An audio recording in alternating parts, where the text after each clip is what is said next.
오늘 말씀이 신명기 3장 23절에서 29절이죠. 하나님의 시간표를 아는 비밀이다.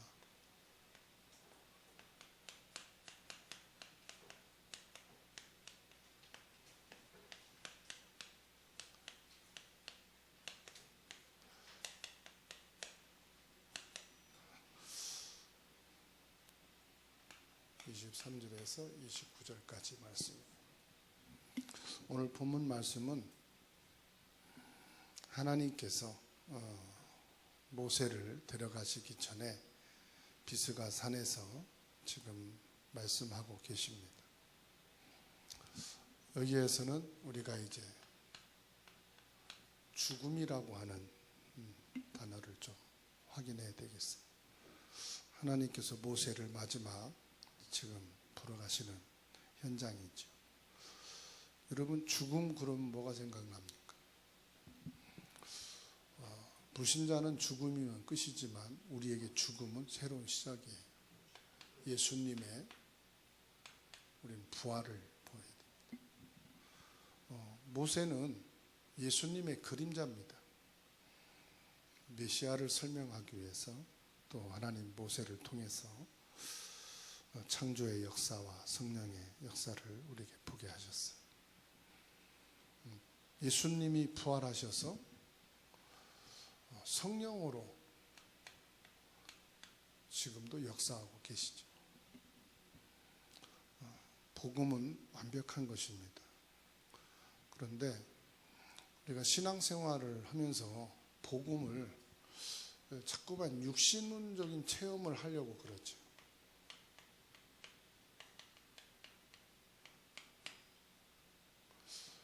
복음을 육신적인 체험으로만 하려고 하고 강조하다가 보면은 자꾸 뭔가를 또 해야 된단 말이에요. 그래서 불건전한 신비주의를 나가게 되고 자꾸 뭔가를 강조하고 또 새로운 것을 막 보여주게 하다 보니까 극단적 신비주의로 빠지게 됩니다. 그러면 복음은 물론 육신 체험도 있습니다만은 복음은 완벽한 겁니다. 그리스도가 참된 왕, 참된 제사장, 참된 선지자로 오셔서 십자가를 통해서 피 흘려 죽으심으로 우리의 근본 문제를 해결하셨습니다.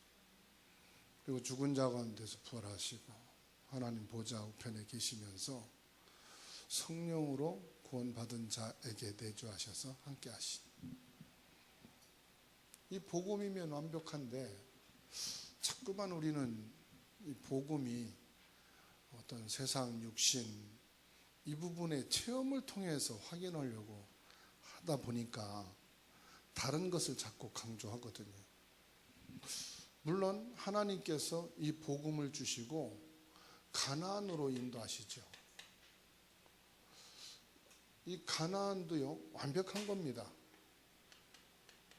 하나님이 완벽한 가나안 준비해 놓으시고 인도해 가시죠. 하나님의 절대 계획이 들어가 있어요. 가나안은 들어갈 수밖에 없는 거죠. 이 땅에서 가나안은 오실 메시아가 할 땅이고요. 또 영적으로 보면 가나안 우리의 영적인 천국이란 말이에요. 그래서 모세가 지금 죽음 앞에 딱 섰을 때 우리는 뭘 봐야 됩니까? 불신자의 죽음이 아니에요. 하나님의 자녀다 말이에요. 하나님의 자녀. 여기서 우리는 모세를 비스가산에서 하나님이 세우신 것은 하나님의 자녀된 신분으로 지금 하나님 앞에 선 거예요. 그럼 모세는 지금 죽음을 앞에 두고 두려워한다든지 슬퍼한다든지 그런 게 하나도 없잖아요. 왜 그렇습니까? 하나님 자녀니까. 하나님 자녀로서 하나님 앞에 가는 거잖아요. 슬플 일도 아니고 두려워할 일도 아니고 이 사명이 내가 다 끝내고 가야 되겠다. 그것도 아닙니다. 왜요? 하나님의 계획이 가나안으로 가는 건데 그 가나안을 향한 그 여정 속에서 하나님이 나를 부르신다. 여기에는 하나님을 믿는 절대 주권, 여기에 대한 확신, 언약이라고 그러잖아요. 내가 성령 충만을 받았다. 성령 충만한 힘이 있다. 그걸 뭘로 합니까? 이 육신 체험이 아니란 말이에요. 지금까지 성령 운동한 교단이나 단체들이 나중에 가서는 극단적인 신비주의, 이상한 데로 다 빠진 이유가 뭔지 아십니까? 성경을 보고 그리고 신약 성경에 성령 운동을 봤을 때 예수가 그리스도라고 하는 이 정확한 복음이 없이 성령이 운동한 사람들은 전부 다 이쪽으로 빠져요. 성령 운동이 뭐냐? 그리스도 복음이 정확하게 될 때 성령이 역사하게 되는 거예요. 그래서 예수 그리스도가 정확하게 전달되어지고 그리스도가 믿어지는 자에게 성령이 임재하셨어요. 우리 개인이 성령 충만한 힘이 있어야 되고 성령 충만해야 되는데 예수님께서 예루살렘을 떠나지 말고 아버지께서 약속하신 것을 기다리라.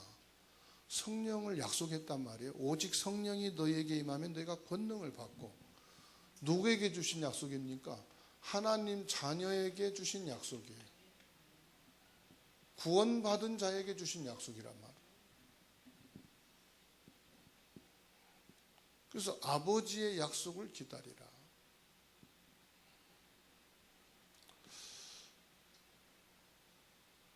성령이 아니고서는 또한 이 복음을 정확하게 깨달아지고 믿어질 수가 없죠.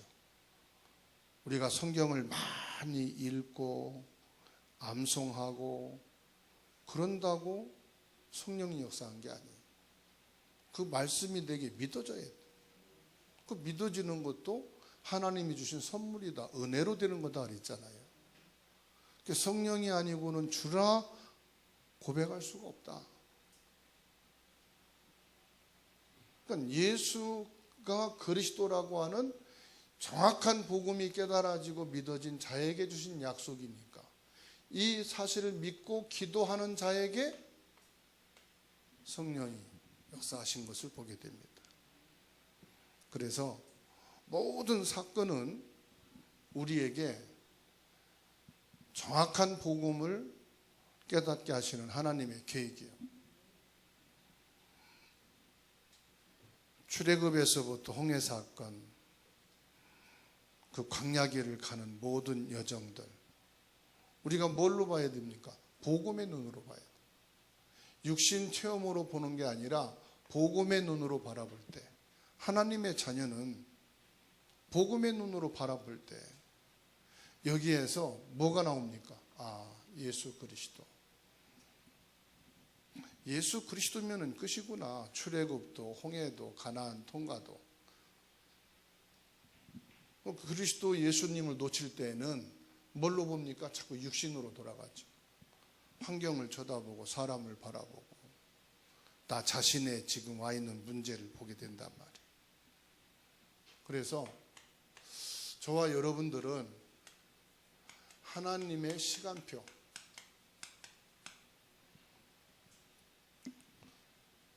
하나님의 시간표를 우리는 알아야 돼요. 우리 개인을 향한 하나님의 시간표가 있어요. 전도서 3장 1절에서 15절. 때가 있다 말씀하죠. 죽을 때가 있으면 날 때가 있고, 부릴 때가 있으면 걸을 때가 있고, 싸울 때가 있으면 또 쉴 때가 있고, 모든 것에는 뭐가 있다? 시간표가 있다. 만일에 하나님이 비스가산에서 모세를 향해서 말씀하실 때, 하나님, 난 그럴 수 없습니다. 내가 어떻게 해서 출애굽을 했고 홍해를 건넜고 어떻게 해서 여기까지 왔는데 어떻게 가나안 땅에 나 들어갈 하나님 계획 아닙니까? 그거 잡고 왔는데 지금 불러가시면 되겠습니까? 그런 성도들 많잖아요. 아직 나는 멀었는데 하나님의 시간표를 봐요. 그래서 낙심할 것도 없고 용기 내서 힘낼 것도 없다. 절대 하나님의 언약을 잡고 뭐 하느냐? 하나님의 시간표. 나의 시간표다 이 말이에요. 나의 시간표. 이사야 60장 22절에 내 여호와가 때가 되면 속히 이루리라. 무엇 때문에 우리가 말씀을 자세히 봐야 됩니까? 시대를 봐야 되고요. 나 자신을 봐야 돼요. 나를 향한 하나님의 시간표를 봐라.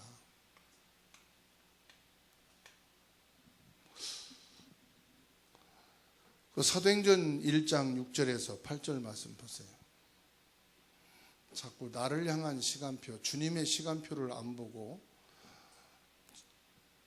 이스라엘이 언제쯤 회복하겠습니까? 자꾸 나라에 대한 시간표를 본단 말이에요. 예수님이 그건 너희가 알 바 아니다. 하나님의 시간표 속에 있어. 이스라엘 나라가 회복할 것을 사람들은 기대하는데 역사를 보세요. 그 이후에 더 망했어. 완전히 무너졌어. 유리방황했어. 우리는 은혜 받고 말씀 받으면 하나님이 문제 해결을 하시고 오히려 갈등이 있는 것 해결되고 사람과의 관계 또 교회도 막 회복이 되고 큰 부흥과 성장을 기대했잖아요. 나라가 회복이 되고 이제는 뭔가 이루어지겠구나. 예수님 부활까지 하셨으니까 말씀이 막 다 이루어진 것 같으니까 이제 나라도 회복되고 막 더 큰 부흥과 그래서 막 보여지는 것 가지고 세계보고마 할 것으로 이제 생각을 했겠죠. 근데 그건 너희가 알 바 아니다. 11절 말씀이에요. 예수님이 재림할 것을 말씀하시죠. 아니 나라가 회복할 때가 언제입니까? 라고 말하는데 예수님은 재림을 말씀하셨다니까. 그러니까 저와 여러분들이 자꾸 육신적인 시간표, 어떤 경제를 이루는 시간표, 어떤 자녀를 위한 어떤 막 시간표, 어떤 교회에 대한 시간표, 어찌 보면요 복음하고 전혀 상관없는 내 동기일 수 있어요. 내 기준일 수 있어요. 우리가 신앙생활을 그렇게 해요. 근데 말씀은 그렇지 않아요. 어디에 두라고요? 하나님의 시간표에 둬라. 그러면 힘내서 용기 낼 필요도 없고 낙심해서 포기할 이유도 없고 하나님 시간표 속에 지금의 나,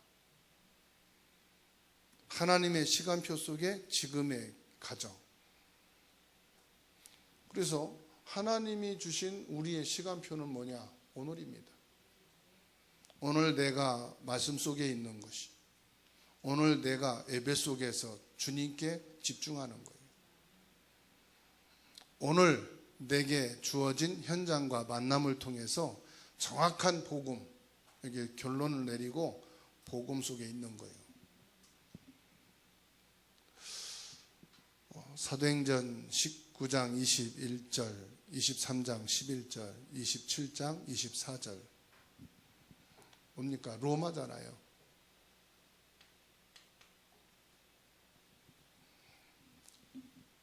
바울이 주님께 쓰임받은 것은 뭡니까? 핍박이 와도 문제가 와도 거기에 흔들리고 개의치 않았어요. 뭘 봤기 때문에요? 하나님의 시간표.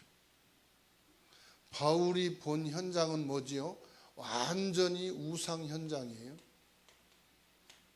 영적 귀신에게 완전히 잡혀있는 현장이에요. 그리고 종교로 완전히 무너진 현장이에요. 여기에 지금 죽어있는 영혼들을 바라본 거예요. 요 시간표를 본 겁니다. 그래서 저와 여러분들은 오늘의 시간표를 봐야 돼요. 오늘의 세계 정세를 봐야 되고 오늘의 한국을 봐야 되고 오늘의 교회 현장을 봐야 되고 그 속에 있는 우리 교회와 그 속에 있는 나, 또 그 속에 살아가야 될 우리의 후손,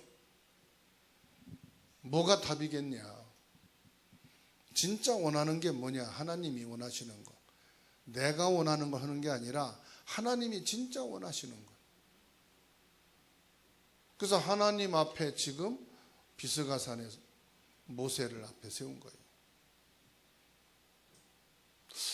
저와 여러분들이 하나님 앞에 서서 하나님이 원하시는 것을 하나님 말씀하실 때 과연 아멘 할 수 있냐 이 말이지. 창조주 하나님께서 뭘 합니까? 우리의 생명을 주관하십니다. 내가 나고 가는 것은 하나님의 주권 속에 있는 거예요. 하나님의 시간표를 믿는 믿음을 갖자. 그리고 이번 주간에 하나님의 시간표 속에 살아가는 한 주간 되십시다.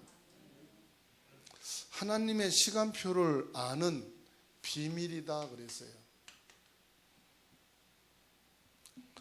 그러면 비밀이라는 게 뭐지요?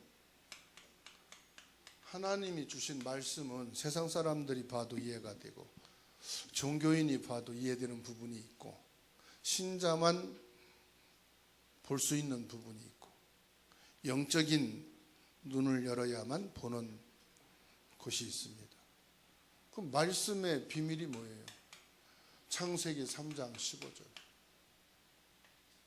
여자의 후손 그랬습니다. 출애굽기 3장 18절.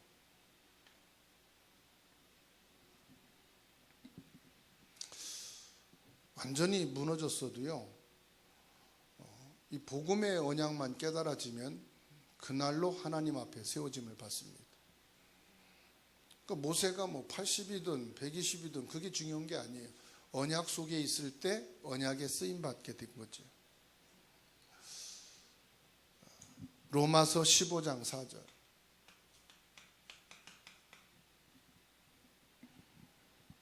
하나님의 기록된 말씀은 끝난 것이 아니다.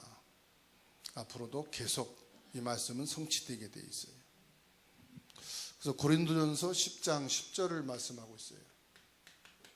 앞으로 일어날 거울로 주셨다. 베드로 후서 2장 9절 말씀 보면은 말세에 기록된 것을 우리가 보고 본이 되도록 하셨다.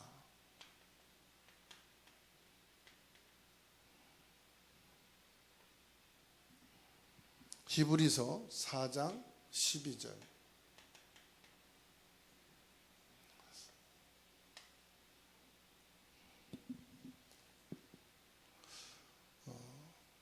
거의 신앙생활을 우리가 사람의 말을 듣고 할 때가 많아요. 사람의 말에 의해서 막 흔들리는 사람도 많아요. 하나님의 말씀이 기준이 돼야 돼요. 능력이 나갔다. 능력이 기준이 아니야. 말씀이 기준. 능력은 무당도 행하고 절간도 행하고 많은 종교단체도 행해요. 우리는 능력이 아니라 하나님 말씀. 응답이 있다. 저 교회에 응답이 있는 것 같아. 아닙니다. 응답도 기준이 아니에요. 하나님 말씀이 기준. 그럼 이사야 같은 경우는 뭐 실패한 사람입니까? 예레미야 같은 선지자 실패한 사람이 호세아 같은 선지자. 하나님 말씀 받았으면 막 크게 막 큰 일을 해야 되잖아요. 근데 하나님 말씀은 큰 일을 하라고 준 게 아니에요. 하나님의 정확한 말씀을 받고 말씀을 바르게 전달해서 그 백성이 그 말씀을 기준으로 하나님 앞에 서도록. 그럼 말씀의 핵심은 뭐지요? 복음이잖아요.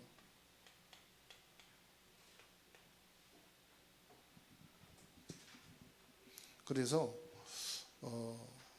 아무리 재미가 없어도 말씀에서 예수 그리스도를 절대로 깨닫고 믿고 가는 게 신앙이에요. 재미있게 하는 건 프로그램이고, 그렇죠? 즐겁게 해서 하는 건 그건 프로그램이고 그거 필요하지요. 근데 우리의 신앙의 기준은 성경이어야 된다. 성경의 기준은 뭐다? 복음이다.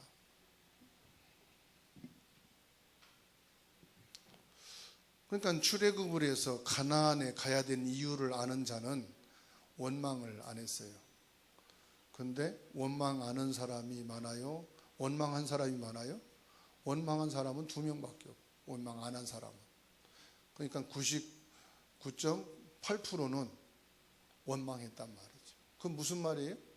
가나안에 들어가는 이유를 몰랐다. 말씀을 모르는 거죠. 비밀을 모르니까. 그러니까 이거를 우리에게 주신 거예요. 거울로 주시고 본으로 주시고. 뭐냐? 네가 제대로 복음을 알았다면 원망하는 자리에 서지 말고 언약의 길에 서라. 사람의 말에 사람 기준으로 서지 말고 복음의 기준으로 하나님 말씀 앞에 서라. 그러면 뭐요? 하나님의 시간표 속에서 네가 필요한 사람, 그 시간표 속에 인도받는 사람이 된다. 노예로 있다가 자유인이 됐단 말이에요. 애굽에서 종살이 하다가. 얼마나 좋습니까? 그 좋은 게 아니죠. 그래서 복음은 절대적인 것인데 우리가 말씀 속에서 복음을 진짜 깨닫고 언약으로 잡은다면은 그 사람은요 하나님의 시간표 비밀을 아는 사람이에요. 그래서 이걸 아는 사람이 뭐 하느냐? 전도하는 거예요. 전도는 전도가 아니잖아요. 이 비밀을 가진 자가 그 내용을 말해주는 게 전도거든요. 어떤 사람은 막 전도하러 안 나가면 몸살나고 막 이상한 사람이 있어. 그 전도 못 깨달은 거예요. 막 나가서 막 누구나 붙잡고 해야.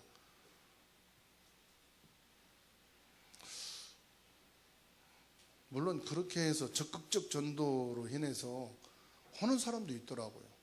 그런데 복음은 전하는데 이 사람은 내가 목사님 만나기 전에 나 마음에 준비가 안 됐는데 지금은 내가 마음에 이렇게 받아들일 준비가 안 됐다. 나중에 하겠다. 그렇게 하시라고. 제가 목사님 가다가 차 세워놓고 혼자 해도 되잖아요. 그렇죠.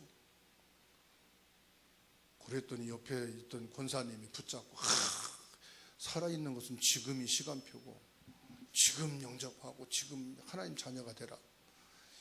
2차로 하는 거예요. 그 남자가 짜증내면서 내 목사님한테 말했잖아요. 내 마음에 준비되면 언제든지 내가 한다고. 그래서 구원의 길과 영접 기도문 주면서 그렇게 하시라고. 오히려 마음이 준비 안 됐는데 지금 사람이 있다고 목사님 앞이라고 하는 척 하는 것도 그것도 잘못된 거다. 당신 진짜 마음이 준비됐을 때 하시라. 전도가 막 어떤 실적 쌓기가 아니잖아요. 일단 뭐 전도 해놓고 보자가 아니잖아요. 물론 그런 사람도 있습니다. 그렇지만 전도는 뭐냐? 내가 비밀을 알고 이것을 이 사람에게 전달해서 이 사람이 이 사실을 인정하는 믿음이 뭐냐? 내 마음으로 인정이 돼야 되거든. 그래서 로마서 10장에 네 마음으로 믿어 위에 이르고 입으로 시인하여 구원에 이르느니라. 입으로 시인한다고 되는 게 아니라 마음으로 먼저 믿어져야 되는 거예요. 하나님의 시간표가 보여져야 돼요. 그러면 뭐죠? 이 사람을 두고 이제 기도하면 되겠죠. 하나님, 이 사람이 오늘 복음 받았는데 마음의 준비가 되면 이 사람이 예수님을 믿겠다고 하는데 이 사람의 마음의 문이 열려지게 하시고 예수가 그리스도로 믿어지게 하시고 성령이 역사하셔서 구원에 이르게 하옵소서.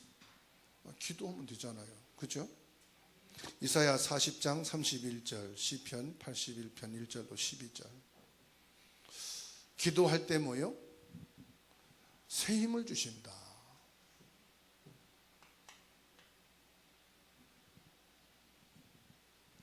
여호와를 청종하라. 능한 손으로 원수를 제하고 능한 손으로 구원할 것이다. 하나님의 능력의 손이 함께하는 것을 누리는 것이 기도입니다. 그러면 기도도요, 막 쓸 것도 없고 하나님이 함께하는 걸 누리는 것이 기도라고 했으니까 그거 뭐죠? 얼마나 평안하고 누린다는 것은 감사하고 행복한 거잖아요. 하나님이 멀리 계신데 누린다. 불안하잖아. 안 보이니까 답답하잖아. 나와 함께 계신 걸 누리는 거예요. 전능하신 창조주 하나님이 나와 함께 계신다. 그 창조의 능력을 누리는 거예요. 하늘과 땅의 권세를 가지신 그리스도가 내가 항상 너와 함께 계신 그걸 누리는 거예요. 그래서 기도가요, 얼마나 평안하고 기쁘고 행복하고 감사한 거죠. 여러분 그렇습니까? 그렇게 되시기 바랍니다. 바울사도는 사도행전 6장 18절에 성령 안에서 무시로 기도했다. 하나님의 축복을 누렸다 이 말이죠. 여러분 지갑에 돈이 많으면 그 돈을 쓰는 재미가 있잖아. 돈을 누리는 다면 그죠? 하나님의 축복이 지금 내게 꽉 차 있어. 그 축복을 누려. 그러면 재밌잖아요. 없는데 누리라고 하면 뭘 누리란 말이야. 이미 하나님의 자녀된 우리에게 하나님의 축복이 주어졌어요. 그것을 누리라는 거예요. 하나님이 내게 주신 그 축복이 뭡니까? 예수 그리스도의 이름으로 문을 열면 닫을 자가 없고 닫으면 열 자가 없다. 음부의 권세가 너를 이기지 못하리라. 어떤 독을 먹을지라도 해를 당하지 않을 것이다. 무슨 말이죠? 하나님의 축복이 내게 와 있으니까 그런 것 때문에 놀래고 겁먹고 낙심하지 말라 이 말이에요. 가나안 입국을 앞에 두고 중요한 시간표가 딱 온 겁니다. 가나안 입국을 앞에 둔 거예요. 자, 출애굽을 한 목적이 이거예요. 광야길을 돌면서 그냥 돈 게 아닙니다. 가나안 입국이라고 하는 목표를 두고 돈 거예요. 하나님의 언약이죠. 요 시간표가 이제 다 된 겁니다.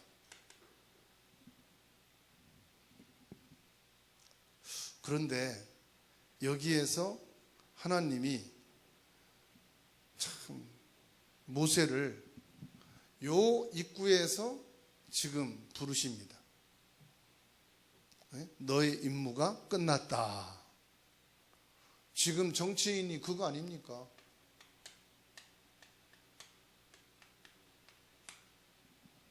은퇴했는데도 안 내려와. 원로라고 하는데도. 근데 참 그게 사람의 욕심인 것 같아요. 아직 나 힘이 있어. 아직 나 지력이 있어. 나 아직까지는 할 수 있어. 끝까지 버팅기잖아요.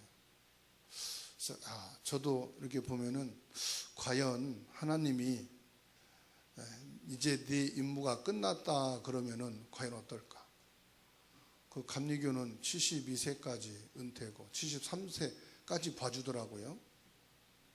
통합 측이나 이런 데는 철떡같이 딱 해놓습니다. 근데 목사님들이 은퇴를 안 하려고 그래. 저도 뭐 50대 뭐 그럴 때는 왜 저렇게 나이 먹으면 내려가지 그럴까 그러는데 저도 이제 뭐 몇 년 지나면 70대니까 야 진짜 은퇴가 우리 개혁총회는 은퇴를 그래서 없애버렸어. 죽을 때까지 하라고 그래. 근데 그러다 보니까 문제가 뭔지 압니까? 장로도 은퇴가 없어. 아니 목사님도 은퇴가 없는데 뭔 장로가 은퇴가 있어. 그게 지금 폐단이에요, 폐단. 그 연세 많은 장로님들이 말이죠. 아무것도 못하고 막 그러니까 젊은 장로님들이 머리가 아파 죽겠대. 그러면 아니 목사도 은퇴를 만들지. 목사도 은퇴 못하게 하고 장로님 연세 많아서 뭐 힘들다고 하면 안 맞잖아. 지한테만 맞추려고 그러고. 그 은퇴는 뭐냐? 하나님이 불러가시는 거예요. 너의 임무는 여기까지다. 그래서 목사도 그렇고 장로도 그렇고 우리 모든 인생을 사실은 왜 이걸 슬퍼합니까? 끝이라고 하면 왜 그렇지요? 이거예요, 이거. 생명을 주관하시는 것은 누굽니까? 하나님이라고 믿잖아요. 말은 하잖아. 근데 안 믿어. 하나님이 시간표 속에 내가 있다. 그거는 믿는데 바로 너다 그러면 왜 하필 납니까? 그런단 말이에요. 이게 이제 지금 문제라고요. 사회 이슈가 되고. 자, 살아있는 것은 임무가 있기 때문이에요. 신명기 3장 26절에 하나님이 모세가 가나안 땅에 들어가지 못하는 것을 보고 족하다 했어요. 모든 사역을 다 마치는 것이다. 우리는 다 그날이 옵니다. 그죠? 그날이 와요. 그 인생이 늘 젊은 게 아니에요. 나는 젊다고 생각을 하는데 청년들이 볼 때는 아이고 발음도 세고 나이가 드셨네. 고집 피우면서 나는 150살까지 140살까지 목회한다 그러더라고요. 물론 저도 그렇게 꼰대짓 할 수도 있어요. 근데 그날은 옵니다. 180을 하든 200년을 하든 어쨌든 그날은 온다. 민수기 20장 1절로 12절 모세가 화를 내고 바위를 친 적이 있죠. 사람들은 해석을 합니다. 모세가 혈기를 내서 그랬다. 아닙니다. 그거는 인간적인, 물론 역사적으로 또 이렇게 보게 되고 성경적으로 보면 그럴 수도 있어요. 그런데 그거는 우리가 하나님의 시간표로 봐야 돼. 가나안이라고 하는 중요한 입국을 앞에 두고 하나님이 뭐요? 너의 임무가 끝났다.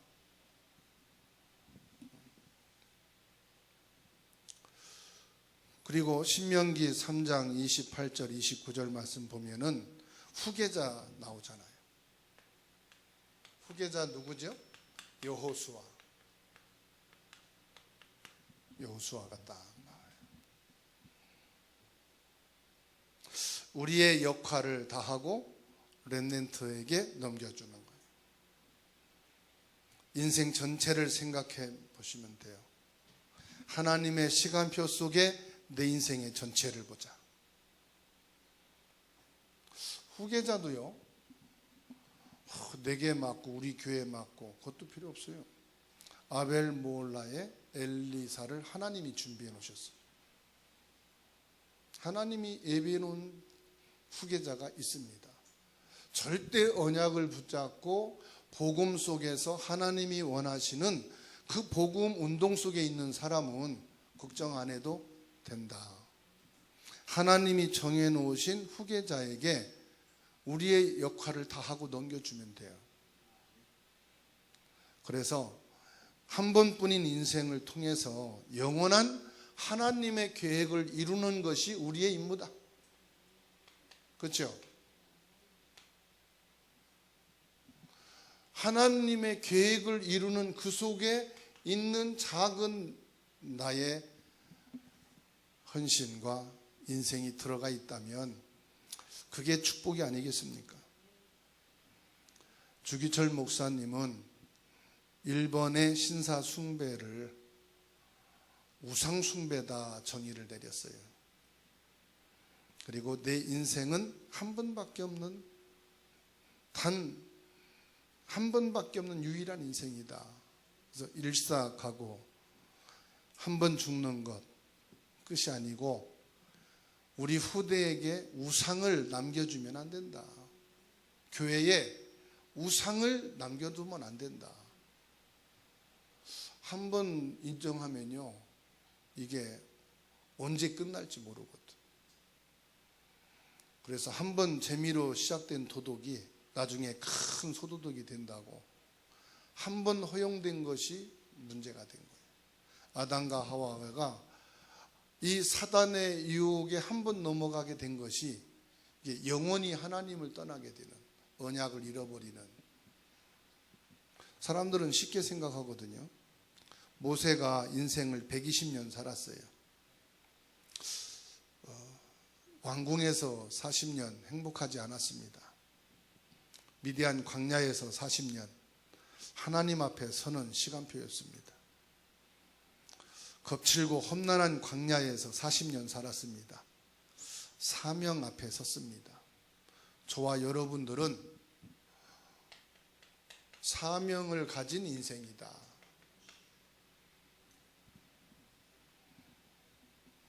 그게 237 나라 5천 종족 세계 복음화라고 하는 사명이 내게 있어요. 렘넌트를 후대의 제자로 세우는 것이 우리의 사명입니다. 이것 때문에 우리가 교회를 세우자. 이것 때문에 하나님이 중직자라고 하는 시스템을 갖게 하신 것이다. 요 사명이 없으면 뭐예요? 이제 자리 싸움하고 이제 갈등하고 똑같이 어디로 갑니까? 여기로 가는 거지. 세상으로, 육신으로 빠지는 거지. 그러면 이제 같이 망하는 거예요. 교회도 망하고 후대도 망하고 우리도 망하는 거예요. 하나님께서 모세에게 말씀했죠. 내가 선 곳은 거룩한 곳이다. 내 발에서 신을 벗어라.